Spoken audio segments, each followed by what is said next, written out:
Les récentes réalisations au Burundi, au Rwanda et en République démocratique du Congo, promouvant l'agroécologie paysanne et solidaire, ont été d'une importance capitale. Le constat qu'elle dresse est rassurant. Elle délivre aussi un message d'espoir dans la lutte contre toutes les causes de la faim, car elles sont des solutions concrètes. Deux de ceux qui ont dédié leur financement à la promotion de cette agroécologie paysanne et solidaire sont l'Agence française de développement, AFD, et le Comité catholique contre la faim et pour le développement, CCFD Terre solidaire.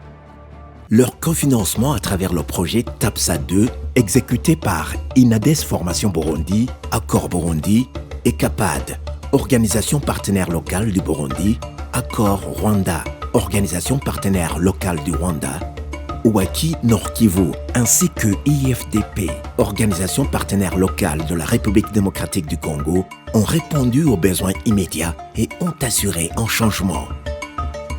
Albert et Anesi sont des éleveurs de collines Kigalika de la commune Tchendajuru, une zone sèche à l'est de la province Cankuzo.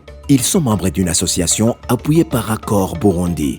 Le projet TAPSA 2, première tranche, les a donné espoir. L'espoir d'une issue au manque de fourrage en raison de la saison sèche souvent prolongée. J'ai été choisi parmi les éleveurs bénéficiaires sur cette colline et j'ai reçu une vache. Comme notre commune fait partie des zones chaudes et secs, nous avons appris la technique de conservation du fourrage pour faire face à la saison sèche dans le but de nourrir le bétail. Nous conseillons nos bénéficiaires de planter les herbes fourragères constituées de protéines et de lipides. Au cours de la récolte, on les conseille de récolter le fourrage, on ramène au sein du ménage, on les sèche sur le soleil. On étale le fourrage au niveau du soleil pour empêcher l'humidité de détruire ou bien de constituer un milieu de culture dans le fourrage. Et puis, on amène le sac, la caisse de ballottage où on dépose ces herbes en essayant de le compacter pour empêcher l'oxygène d'entrer à l'intérieur du fagot que nous avons constitué. Et puis, on essaie de serrer ce fagot avec des cordes et on serre soigneusement pour empêcher justement l'entrée de l'oxygène pour constituer le milieu de culture. Grâce à cette formation, j'étale le fourrage pour le sécher, puis je le prépare sous forme de fagan et je le conserve en haut pour empêcher l'entrée des termites et de l'oxygène. J'ai été surpris de voir le bétail se nourrir de ce fourrage sans difficulté. J'ai essayé plusieurs mois. Et il mange vraiment. C'est ça qui m'a surpris parce que je n'étais pas habitué. Avant d'acquérir cette technique, je m'approvisionnais dans les marais et je me retrouvais face au bétail en mauvaise santé à cause de cette herbe couverte de rosée.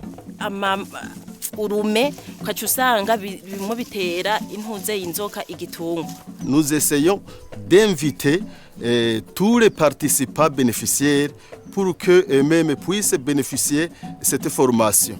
Et en faisant la formation, chaque participant essaie de faire la démonstration et ça se fait de tour à tour. Et puis, à la fin, tous les participants parviennent à être capables de faire cette démonstration.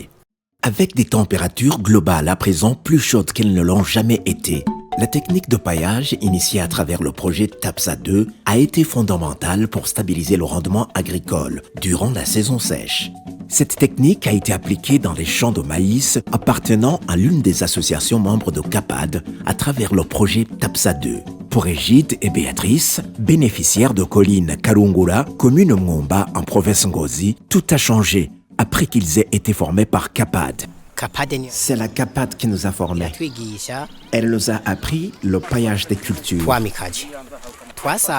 Nous avons découvert que cette façon de couvrir les pailles au champ permet la rétention de l'humidité du sol. Le paillage des cultures consiste à utiliser ce qu'on appelle de l'or.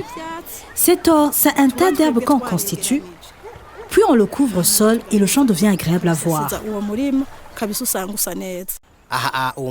Ce champ que vous voyez, il est irrigué 3 fois la semaine. Le lundi, le mardi et le samedi, parce que le vendredi est prévu pour d'autres travaux. En amont, on prépare bien le sol, puis on creuse des trous, on y place les graines. Le même jour, on couvre le sol avec de la paille. Puis on irrigue les cultures et enfin on rentre. 3 jours après, on revient pour irriguer le champ. Vous devriez revenir voir une semaine et demie si une jeune pousse à émerger. Parce que d'habitude, les graines de maïs de qualité émergent à travers les pailles en moyenne 3 à 4 jours.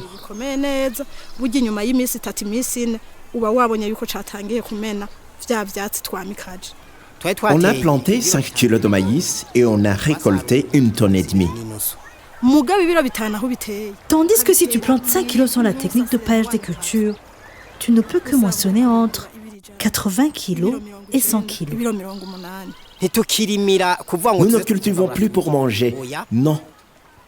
Nous souhaitons que la prochaine récolte nous apporte une partie à partager et une partie qui nous rapporte un intérêt commercial.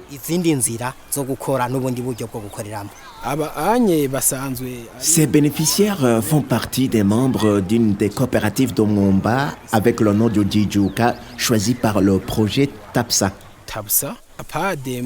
CAPAD veut, à travers le projet TAPSA, promouvoir les pratiques agroécologiques en vue de protéger la fertilité du sol.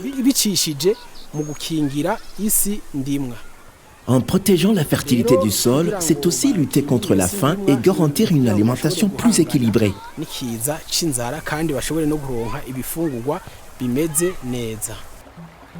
Une autre conséquence majeure de la perturbation des systèmes alimentaires et agricoles est la dégradation de l'environnement des bassins versants des lacs. Au nord de la province Kirundo, le lac Narungazi, 4e lac en cours de protection après les lacs Nagitamo, Gachamirinda et Mwongere, est d'une grande importance économique et sociale pour la population riveraine. Grâce à l'INADES Formation Burundi, à travers le projet TAPSA 2, la population en prend grand soin. Les travaux ont démarré et aujourd'hui le résultat est très satisfaisant. Ils nous ont donné des graines d'arbustes de Kaliandra et de Grevillea et de Nîmes. Et c'est la 3e fois qu'on plante ces 3 espèces d'arbustes. Ce ne sont pas de plants d'arbustes qu'on trouve ici. On les trouve à l'INADES, mais ils proviennent du ministère de l'Agriculture et de l'Élevage. Ce sont des plants d'arbustes certifiés. Nous avons suivi pas à pas ce projet. Nous avons monté des pépinières. Nous avons tracé un canal de ceinture du lac pour délimiter la zone tempo. Et l'INADES est venu nous appuyer comme d'habitude. Au cours de la 2e partie des travaux, on a créé à nouveau des pépinières. Une partie de Kaliandra et de Grevillea a été prise par la population et une autre partie a été disséminée autour du lac Narungazi. Grâce à ce projet, nous avons constaté plusieurs avantages à cette approche. Ceux qui sont partis avec les boutures pour aménager les courbes de niveau dans leurs champs, 3 à 4 ans, ils auront une récolte satisfaisante. La technique consiste à la conduite des pépinières. Une partie qui est destinée aux germoirs est placée dans les germoirs. Et puis, il y a une autre technique qu'on applique appelée semi-direct et semi dans le germoir. Et la plantation consiste à creuser la taille du trou selon les protocoles. 40 cm de diamètre et en profondeur de 40 cm dans la terre. Normalement, il faut laisser la terre extraite se reposer avant d'y déposer l'arbre. Il ne s'agit pas de creuser un trou puis planter l'arbre, non. Non, il est bon d'anticiper et de creuser le trou, puis de le reboucher et laisser la terre extraite se reposer pour plus tard y déposer la graine dans la terre reposée. Ce lac, nous sommes nés et l'avons trouvé ici, et mes grands-parents sont nés et l'ont trouvé ici. Ce n'est pas un lac artificiel, c'est un phénomène naturel. Les habitants d'ici boivent l'eau de ce lac. Il abrite également des poissons qu'on mange. C'est ça l'importance de ce lac. Ces techniques ont été mises en place dans l'objectif de prévenir le grand déficit hydrique de ces lacs. Il y avait autrefois un lac appelé Gachamirindi à Bugabira. Il s'est asséché complètement et les habitants peinaient à trouver de l'eau à boire, à utiliser ou à breuver le bétail. La situation était devenue catastrophique. Alors, il faut prévenir. Avant la création de la zone Tampo, on cultivait jusqu'à la rive et ça provoquait l'assèchement du lac. Actuellement, nous sommes au mois de juillet. Avant l'existence de la zone Tampo, le niveau de l'eau devrait beaucoup baisser. On a regroupé la population sur base méthodologique d'approche participative et concertée. On ne réunit pas toute la population d'une colline, non.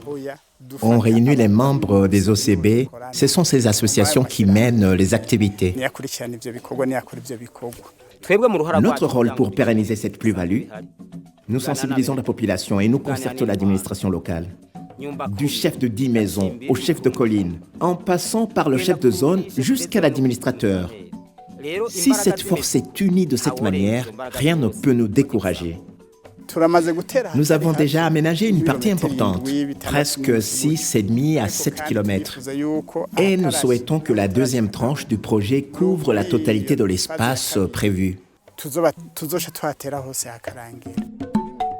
Il est de notre intérêt de promouvoir l'agroécologie paysanne et solidaire auprès des populations locales plutôt que de les laisser subir les changements irréversibles.